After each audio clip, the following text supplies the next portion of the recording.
नमस्कार, सुनो सरकार में आपका फिर से एक बार स्वागत है। अब हम बात करेंगे वरिष्ठ वकील से, यहाँ पे जाने की कोशिश करेंगे कि क्या है लीगल जो रास्ता है, लीगल प्रोस्पेक्ट है, उसको किस तरीके से हम देखते हैं। हमारे साथ नवनीत कसाना साहब हैं, वरिष्ठ वकील हैं। सर, क्या कहेंगे, किस तरीके से इस पूरे मामले को देखते हैं आप? देखिए, जब मैं यहाँ पे आया मुझे जानकारी हुई कि केडीपी बिल्डर्स ने लोगों की बुकिंग की 2011 में। जानकारी के मुताबिक 600 लोगों की बुकिंग हुई थी।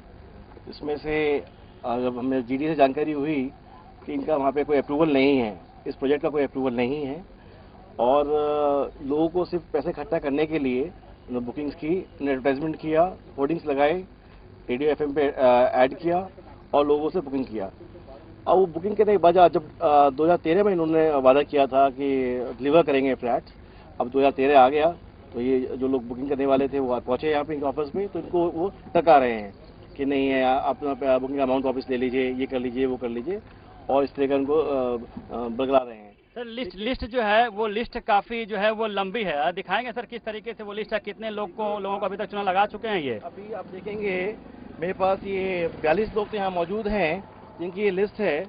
इसमें से इन लोगों ने ये लिस्ट है 42 लोगों की जिन लोगों का पैसा इन्होंने बुक किया और आज इनको फ्लैट नहीं दे रहे हैं। और इस तरह के काफ़ी लोग हैं क्योंकि इनका जो प्रोजेक्ट है वह अप्रूव्ड ही नहीं है। और ये उत्तर प्रदेश सरकार के लिए भी एक चैलेंज है कि इस तरह से बिल्डर्स कैसे मतलब बिना अप्रूवल के और बिना नक्शे पास किए कैसे बुकिंग कर देते हैं और कैसे फ्लैट्स लॉट कर देते हैं। इससे मिडिल क्लास लोग जो बेचारे लोग जो सपना पालते हैं घर बनाने का, और जब उनको घर के लिए परेशान के लिए आते हैं तो वो वहाँ कुछ दिखाई नहीं देता है।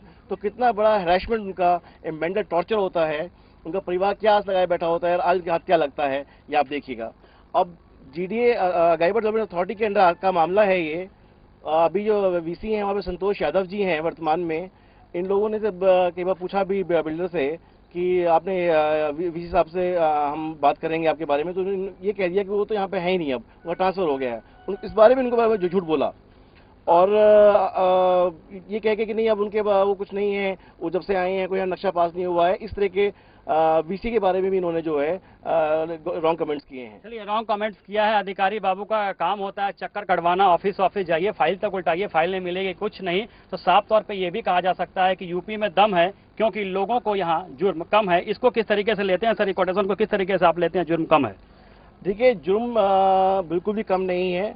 ये तो सरेआम डे लाइट जुर्म हो रहा है, खुलेआम जुर्म हो रहा है। सब लोग आपके सामने सबूत मौजूद हैं कि बिल्कुल कानून को दरकिनार करते हुए सब काम कर रहे हैं। कोई रूल्स है, रेगुलेशन, कोई रास्ता क्या है, शॉर्ट में बता, रास्ता क्या है इनके लिए आखिरी सर? देखिए, रास्ता इनके लिए ये है कि ये बिल्डर ये नक्शा अप्रूव कराए और जो चार्जेस देने हैं गवर्नमेंट को चार्जेस देके इनको मकान दे, या एग्जिस्टिंग जो इनकी जो प्रॉपर्टीज हैं बिल्डर की, ग्रैंड सवाना वहीं पे बगल में है, या उसमें उनको मकान दिया जाए, इन लोगों को अकोमोडेट किया जाए। इन लोगों का हरासमेंट जो हो रहा है वो नहीं होना चाहिए और इनको कंपनसेट किया जाए। इनका जो मेंटल एगे नहीं है उसको भी कंपनसेट किया जाए। क्या लगता है अगर नक्शा पास नहीं था तो इनको बिल्डिंग्स बनाने की इजाजत किस तरीके से मिल गई? क्या यहाँ भी गड़बड़ झाला है? नहीं, कोई इजाजत इनको नहीं मिलती है, लेकिन ये इलीगल तरीके से बुकिंग कर लेते हैं और कानून को दरकिनार करके इस तरीके से बुकिंग कर लेते हैं और लोगों को गुमराह करते हैं। चलिए, कानून को ठेंगे पे रख के बुकिंग करते हैं, लोगों को यहाँ पे गुमराह करने का काम किया जाता है।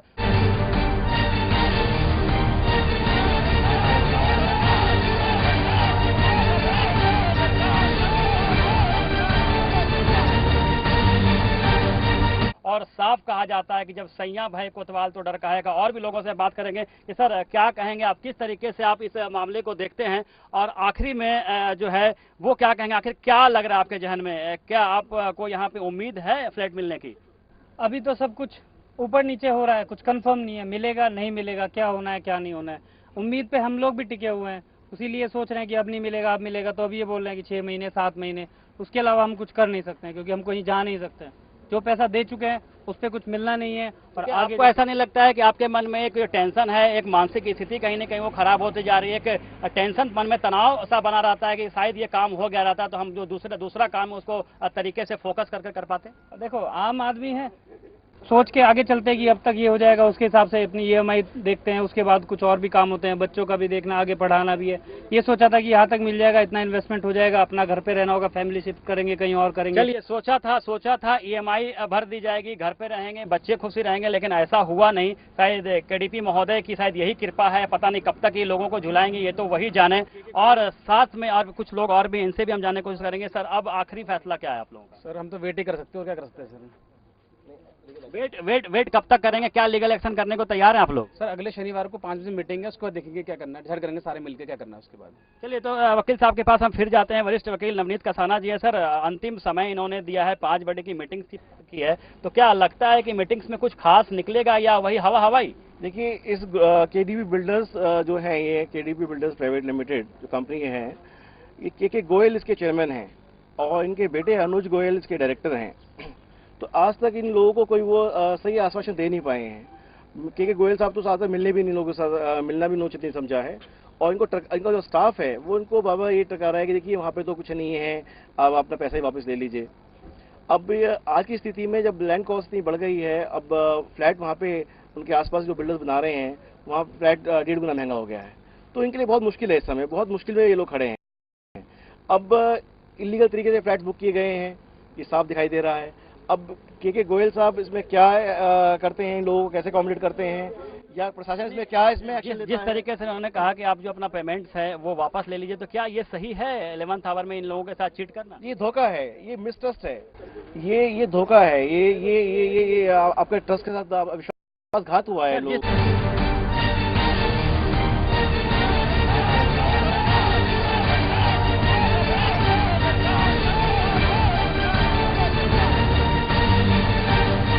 जिस तरीके से ये मामला 420 का बनता है, तमाम जो लोग हैं कहीं ना कहीं उनके जो है सपनों पर यहाँ पे पानी फेरा गया है। तो क्या क्या जो सजा का जो प्रावधान है, क्या आपके जो जानकार जिस तरीके से आप बता रहे हैं इस पूरे मामले को लेकर के 420 का ये मामला है, तो क्या प्रावधान है और किस तरीके से ज्यादा से ज्यादा सजा क्या बन सकती है इनकी? देखिए, ये अनेक IPC के तहत अनेक मामले इसके अंदर जो है उसको अटैक करते हैं। 420 में है, कॉन्स्पिरेसी है, मिसट्रस्ट है और अनेक कई मामले हैं।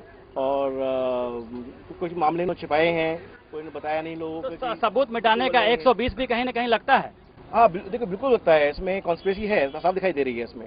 और इसका गवर्नमेंट को इसमें FIR दर्ज करनी पड़ेगी, पुलिस को, और उसमें कार्रवाई करनी पड़ेगी, इन्वेस्टिगेशन करना पड़ेगा और इन लोगों का अधिकार इन लोगों को मिलना चाहिए। चलिए, 420 का मामला है, 120 का मामला कहीं ना कहीं बनता है, इनके साथ सबूत मिटाने की भी कोशिश जो है वो की जा सकती है। और साथ ही गवर्नमेंट को कहीं ना कहीं जो अखिलेश यादव की जो सरकार है उसको इसमें कहीं ना कहीं पहल करनी होगी, क्योंकि का जो घर का सपना होता है वो अपना सपना होता है और सपने को तोड़ने वाला सबसे बड़ा गुनहगार होता है। और ऐसे में देखना अब ये दिलचस्प होगा कि कानूनी प्रक्रिया के तहत किस तरीके से इन लोगों को इस धोखेबाज बिल्डर से छुटकारा मिलता है। फिलहाल सुनो सरकार में आज इतना ही। कैमरामैन संतोष के साथ रितेश सिंह, आजाद न्यूज, नोएडा, उत्तर प्रदेश।